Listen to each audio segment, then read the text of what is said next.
యెహోవా తన ప్రజలకు బలమును అనుగ్రహించును.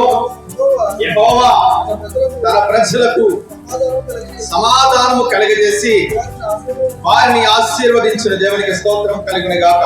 ఒక చక్కటి వాగ్దానమును మరి పునరుద్ధాన ఆరాధనలో దేవుడు మనందరికీ కూడా దయచేస్తున్నాడు. ఈ వాక్యములు గాని మనం చూసినట్లయితే రెండు ప్రాముఖ్యమైన మాటలు కనబడుతూ ఉన్నాయి. ఎన్ని మాటలండి? రెండు ప్రాముఖ్యమైన మాటలు, రెండు విశేషమైన మాటలు ఈ యొక్క వాక్యంలో మనకు ఎంతగానో మరి ఆదరణ కలిగించే విధముగా, మనకెంతగానో శక్తినిచ్చే విధముగా, మనల్ని దీవించే మాటలు. ఆ రెండు మాటలు ఈ వాక్యంలో ఎలాంటి మాటలు అంటే, ఒకటేమో బలము, రెండోదేమో సమాధానం. చెప్తారే రెండు మాటలు? ఒకటేమో బలము, రెండోదేమో సమాధానం. దేవునికి స్తోత్రం కలుగును గాక. ఈ రెండు మాటల్లో నుంచి పరిశుద్ధాత్మ దేవుడు ఒక అద్భుతమైన సందేశాన్ని ఈ యొక్క మధ్యాహ్న కాల సమయంలో మనందరి కొరకు సిద్ధపరిచాడు కనుక జాగ్రత్తగా దేవుడి మాట మనం విందాం. ఎవరు కూడా అనాలోచనగా ఉండవద్దు. ఈ కొన్ని నిమిషాలు కూడా దేవుని మాట మీద దృష్టి కలిగి దేవుని మాట కొరకు ఆశపడినప్పుడు ఈ వాక్యముల నుంచి దేవుడే మనను బలపరచబోతూ ఉన్నాడు. నమ్మిన వారు దేవుని స్తోత్రం చెప్పాలి. హల్లెలూయా, హల్లెలూయా. ఇక్కడ మనం చూసినట్లయితే కనుక దేవుడు అంటున్నాడు కదా, యెహోవా నీకు బలమును అనుగ్రహించును. తన బిడ్డలకు దేవుడు ఏమిస్తాడంట? బలాన్ని ఇస్తాడు. ఏ బలం కావాలండి? సహజంగా మనిషికి ఏ బలం కావాలి? ఆ శారీరక బలం కావాలి, ఆ మానసిక బలం కావాలి, ఆ ఆత్మీయ బలం కావాలి, ఇంకా మరొక ఆర్థిక బలం కూడా కావాలి. దేవునికి స్తోత్రం కలుగును గాక.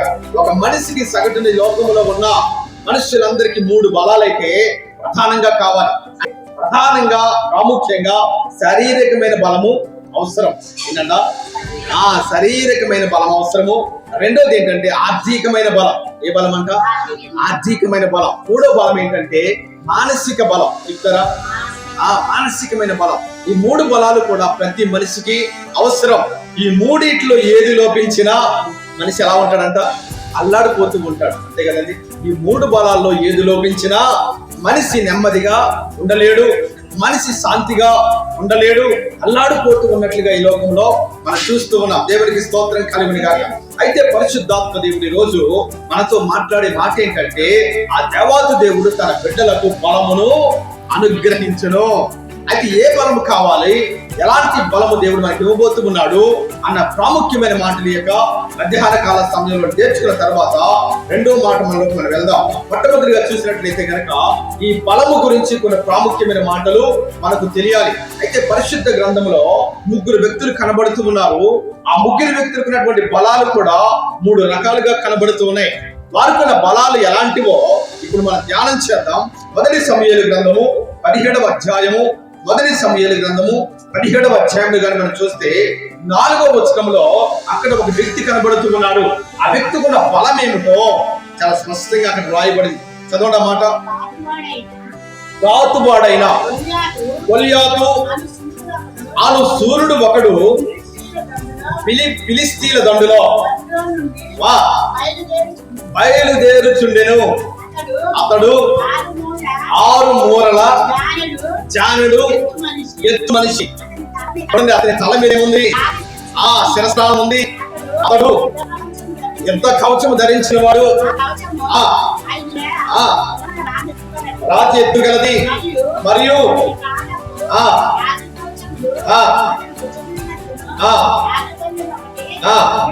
యుండెను. అతని ఈటెకర్ర నేత గాని యోని ఎంత పెద్దది చాలండి. ఇక్కడ మనం చూసినట్లయితే కనుక ఒక సూర్యుడు, బలవంతుడు, శక్తివంతుడు అయినటువంటి గొల్యాతు అనే వ్యక్తి ఇక్కడ మనకు కనబడుతూ ఉన్నాడు. దేవునికి స్తోత్రం కలుగును గాక. అతని ఎత్తుగాను మనం చూసినట్లయితే 6 మూరల జానుడి ఎత్తు. దేవునికి స్తోత్రం కలుగును గాక. ఇంచుమించుగా 10 అడుగులు, మరి 10 అడుగుల పైనే ఈ యొక్క వ్యక్తి మరి హైట్ ఉన్నట్లుగా కనబడుతూ ఉన్నాడు. ఆ హైట్ కు తగ్గట్లుగా శరీరం ఎలా ఉంది? బలంగా ఉంది. చిన్న నాటి నుంచి యుద్ధాభ్యాసము చేసిన వాడు. అన్ని యుద్ధాలు కూడా, అన్ని విలువిద్యలు కూడా ఇతడు సునాయాసంగా చేయగల సమర్థుడు. దేవునికి స్తోత్రం కలుగును గాక. ఇతన్ని ఎదుర్కోలేక ఇశ్రాయేలు జనాంగము ఏం చేస్తారంట? దాక్కుని ఉన్నారంట. చెప్తారు మాట.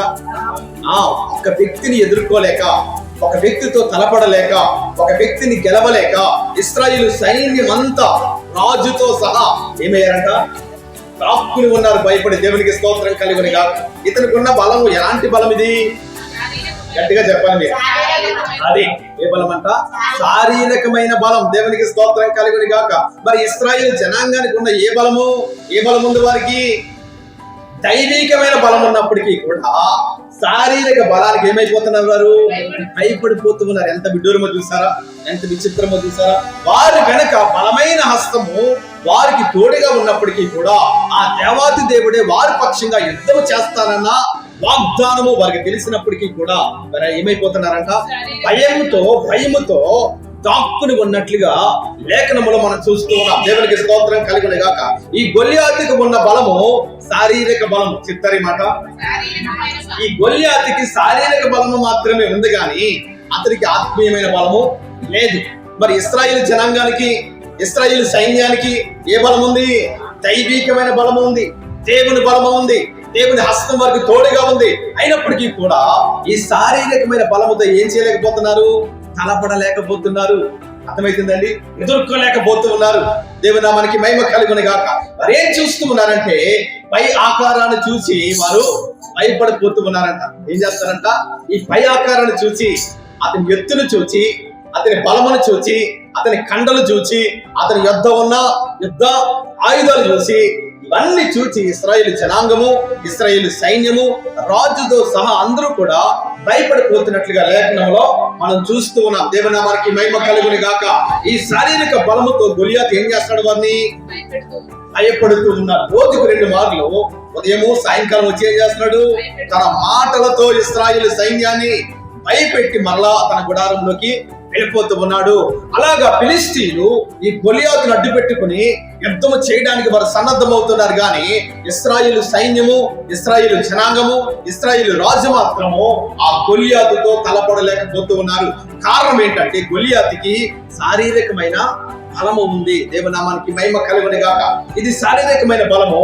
రెండో బలం ఏంటో ఇప్పుడు మనం చూద్దాం. న్యాయాధిపతుల గ్రంథం గాని మనం చూసినట్లయితే, న్యాయాధిపతుల గ్రంథంలో గాని మనం చూస్తే అక్కడ మరొక వ్యక్తి మనకు కనబడుతూ ఉన్నాడు. 15వ అధ్యాయంలో చూసినట్లయితే గనక అందరూ కూడా న్యాయాధిపతుల గ్రంథము 15వ అధ్యాయము 15వ వచనం. చూడండి, అతడు గాడిద యొక్క పచ్చ దవడు ఎముకను కనుగొని చెయ్యి చాచి పట్టుకుని దాని చేత 1000 మంది మనుషులను చంపెను. ఎవరి వ్యక్తి?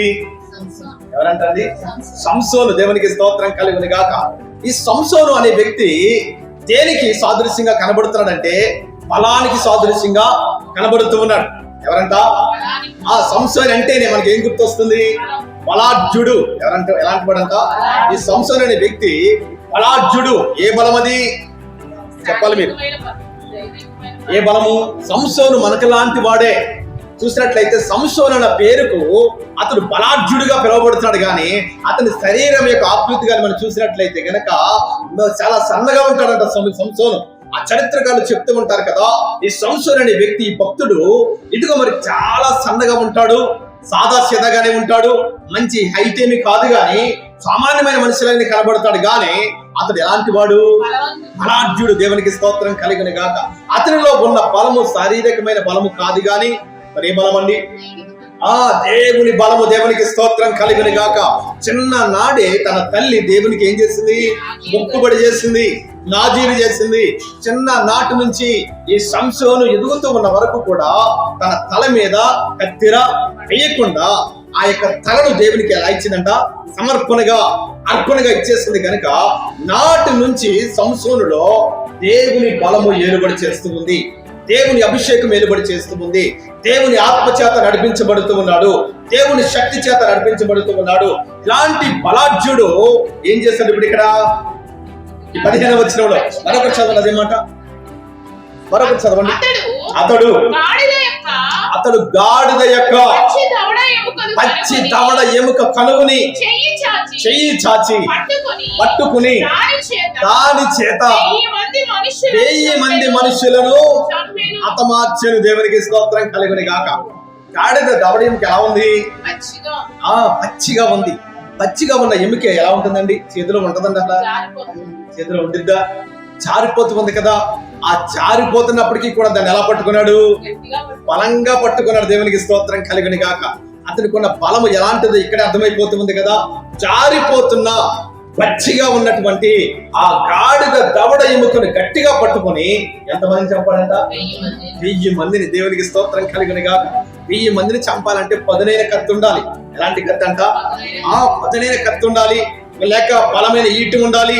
ఇదిగో మరి చక్కని ఆయుధం ఉంటేనే 1000 మందిని చంపగలరు. కానీ తన దగ్గర ఏ ఆయుధం లేకపోయినప్పటికీ కూడా గాడిద యొక్క పచ్చి దవడ ఎముకను ఒక ఆయుధముగా మలుచుకుని ఎంతమందిని చంపాడు? 1000 మందిని. దేవునికి స్తోత్రం కలుగును గాక. అంటే ఇతరుల్లో పనిచేసిన బలము శారీరకమైన బలము కాదు, శారీరకమైన శక్తి కాదు. మరి ఏ బలం అండి? చెప్పాలి మీరు గట్టిగా. దేవుని బలము చేత, దేవుని శక్తి చేత, దేవుని అభిషేకము చేత, ఆయన ప్రభావం చేత మాత్రమే ఈ యుద్ధములో 1000 మందిని సునాయాసంగా చంపగలిగాడు యొక్క సంసోను. దేవునికి స్తోత్రం కలుగును గాక. అంటే సంసోనులో ఉన్న బలము శారీరకమైన బలము కాదు. మరి ఎలాంటి బలము? దైవికమైన బలం, దేవుని బలము, దేవుని శక్తి. దేవునికి స్తోత్రం కలుగును గాక. ఇది రెండవ బలం. ఇప్పుడు మూడవ బలాన్ని, మూడో వ్యక్తిని ఇప్పుడు